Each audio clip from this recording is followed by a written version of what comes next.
ready for a huge event. The Fun for the Arts is having the awards in the arts. It's a virtual event, and it happens on May 8th. We encourage you to attend via Facebook. We'll talk about that a little bit later, but I'm lucky enough to have one of the winners. With me now is Kristian Anderson.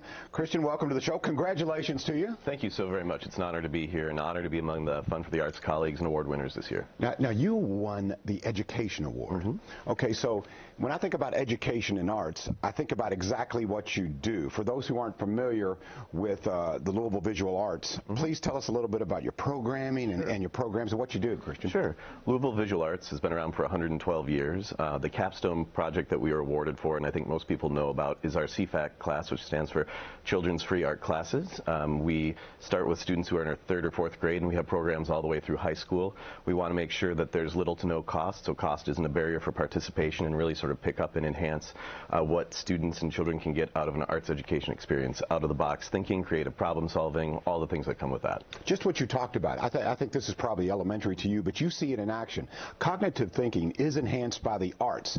You see that, and you mentioned out of the box thinking, and I think that's it. It's to learn to live. Don't get me wrong, arithmetic, history, it's all very important. Absolutely. But when it comes to the arts, it is about creativity.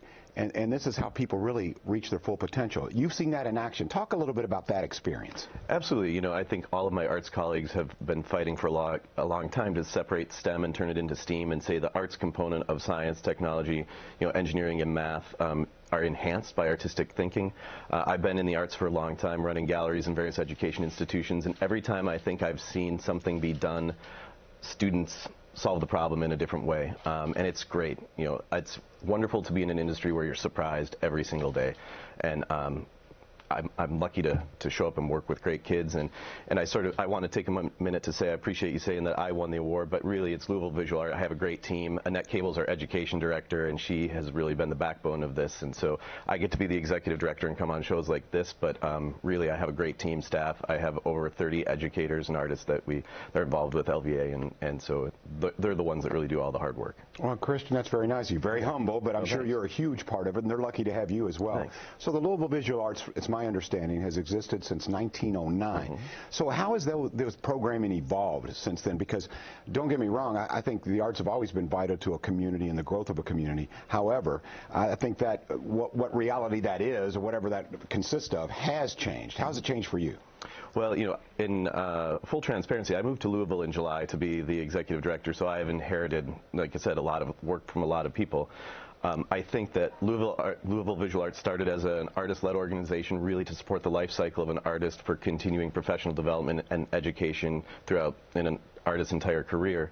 And so for me, just seeing that it isn't just the elementary school education, but really we need to continue to support artists, educate them all through their life cycle, all the way up till the end of their career, whether it's artist law classes, whether it's professional practice, how to hang and frame your artwork. Like, we're doing all of that, and I think that's one of the things that really has changed, is realizing that artists need support from the beginning to the end of their careers. Kristian, I'm hesitant to ask you this, but I think it's probably a must.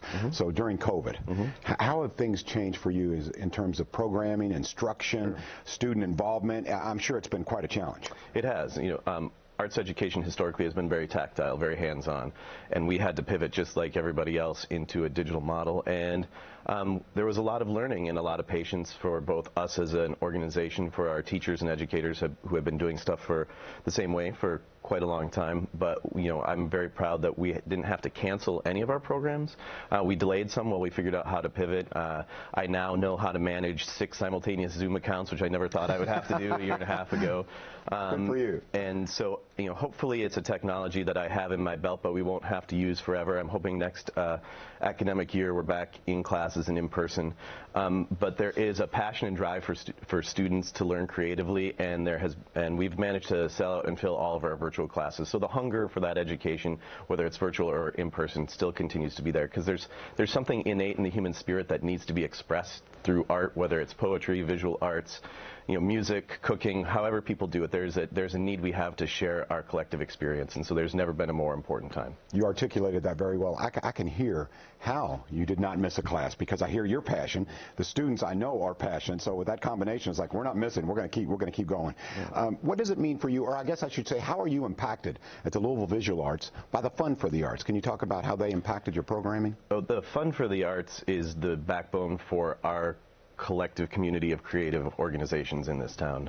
They've been around for a long time, and like I said, I moved here in July, but when I was researching Louisville for my job and coming in, there's only about 6 or 7 of these collective funds left in the country, and the Fund for the Arts is the most successful one, and it really sort of speaks to someone coming into this community that LVA wouldn't exist, and a lot of our flagship organizations, not just our flagship organizations, but our smaller organizations too, wouldn't exist without the work that the fund does to advocate for our impact in the community. Not just learning outcomes, but people forget that the arts economy is huge for our economic sector, and they're out there championing what we do and the importance of what we do in this particular community here in Louisville. And so thank you to them. No, thank you, Kristian. Again, if the Fund for the Arts helps attract a talent like you, then they're doing their job. Again, the virtual event happens on May 8th from 7:30 to 8:30. You're invited. There's the information up on the screen. It is Saturday, May 8th again. Facebook.com/Fund for the Arts. We'll be right back.